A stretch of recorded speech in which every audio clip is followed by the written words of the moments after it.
Hey guys, let's get more news from Steelers, but first don't forget to subscribe to the channel and leave your like. Steelers waive DL Breiden Fehoko. The Steelers announced today that they have waived nose tackle Breiden Fehoko. Fehoko, 26, signed with the Steelers as a free agent this offseason. He was a member of the Steelers practice squad until he was promoted to the active roster in September. By waiving Fehoko, the Steelers now have an open spot on their 53-man roster. The team has yet to announce a corresponding signing, but there's a good chance the spot goes to an inside linebacker, or even tight end Pat Freiermuth if he's ready to come off of injured reserve. With linebacker Kwon Alexander's season-ending injury against the Packers, the Steelers will likely place him on injured reserve this week, opening another spot on their active roster. Steelers QB Kenny Pickett must begin to work the middle of the field. The Pittsburgh Steelers enter Week 11 with a 6-3 record, just one game back from first place in the division behind the Baltimore Ravens, and things are looking up for the offense. The run game has shown a spark. The offensive line seems to be gelling with Broderick Jones at right tackle. The pass attack with second-year quarterback Kenny Pickett?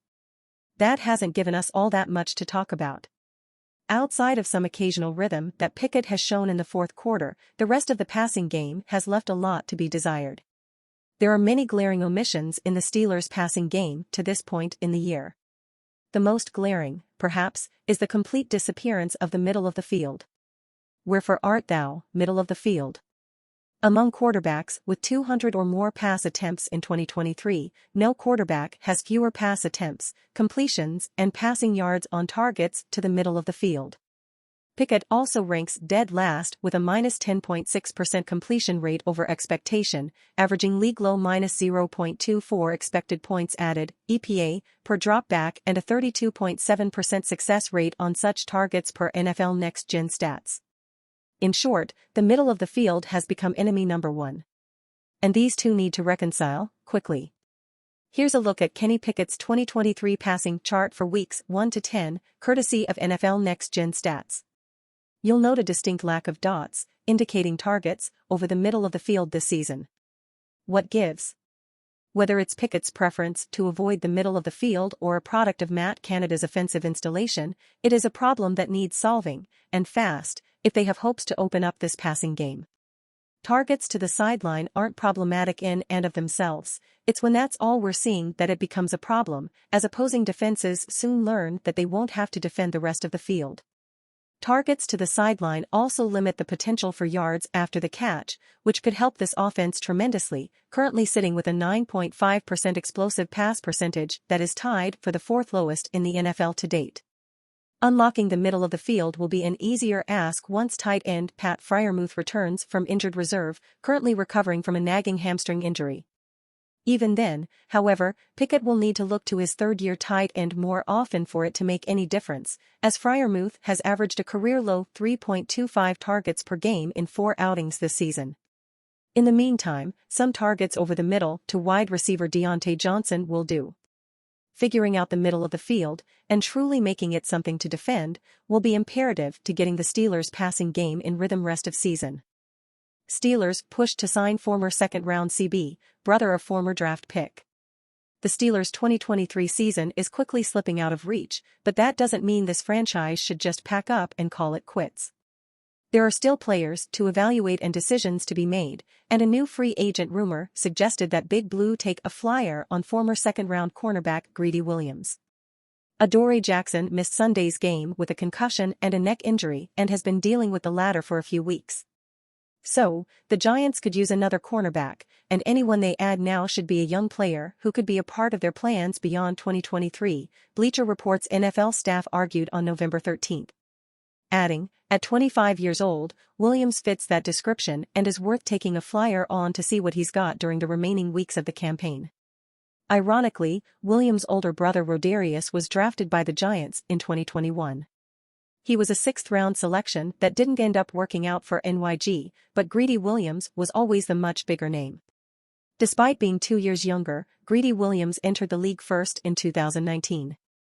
The Cleveland Browns drafted him 46th overall that year and he started 21 games there over his first 4 seasons.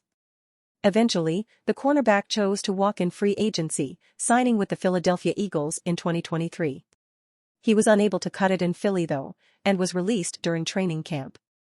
Despite his recent fall from grace, it's too early to write Williams off.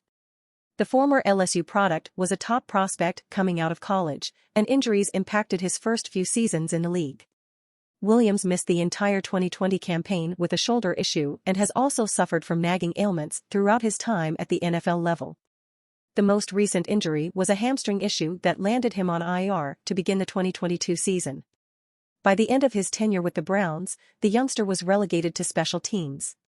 The Giants could sign Williams to the practice squad for now, or they could stash him on the active roster, similar to what we've seen them do with kicker Cade York. Moves like this are almost comparable to gaining draft capital, if you get them right. After all, York and Williams were both drafted in the top 4 rounds in recent years. A Week 10 reaction article from Bleacher Report doubled down on this Think 2024 approach. The Giants must forget the standings and think about 2024 for the remainder of the campaign, the BR staff wrote. Most importantly, they have to figure out who fits into the team's future. With quarterbacks Daniel Jones, torn ACL, and Tyrod Taylor, rib, and tight end Darren Waller, hamstring, on injured reserve, the Giants' backups and rotational players can make a statement for themselves in an audition for expanded workloads next year, they continued. Adding, the Giants may select a quarterback in the 2024 draft, but Tommy DeVito and perhaps Jacob Eason have a shot to earn backup jobs.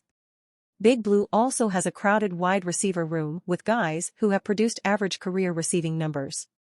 Darius Slayton, Wan'Dale Robinson and rookie third-rounder Jalen Hyatt were highlighted as NYG wideouts that must secure a position on next year's depth chart over the tail end of the year. The Giants have similar pieces at cornerback, whether unproven or on their way out. And free agent options like Williams could spice up this idea of an open competition for 2024.